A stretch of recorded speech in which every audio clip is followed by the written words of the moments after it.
Pulis na nakatalaga malapit po sa mga paaralan sa Digos City, Davao del Sur, daragdagan kasunod po ng insidente naman ng bullying. John Ryan Calonia, Super Radio Davao. John, pasok! Super Radio! Inutos na ng lokal na pamahalaan ng Digos sa Davao del Sur ang pagdaragdag ng presensya ng pulisa malapit sa mga paaralan at mga lugar na maraming estudyante.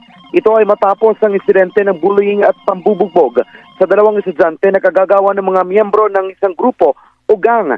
Sa pahayag ng lokal na pamahalaan, inutos na rin ang pagkilala sa mga leader ng gang sa lungsod at pakikipag-ugnayan ng pulisa at paaralan.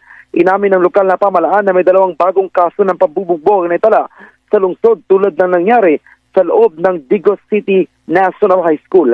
Sa pahayag ng paaralan, inimbestigahan nito ang insidente at nananawagan sa mga magulang na tumulong sa pagpapaintindi sa mga anak na hindi masangkot sa gulo.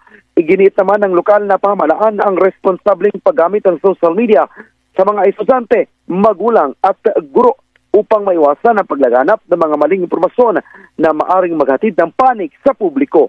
Ako, si John Ryan Calonia ng Super Radio Davao nag-ulat para sa GMA Super Radio DZWB Dapa. Totoo.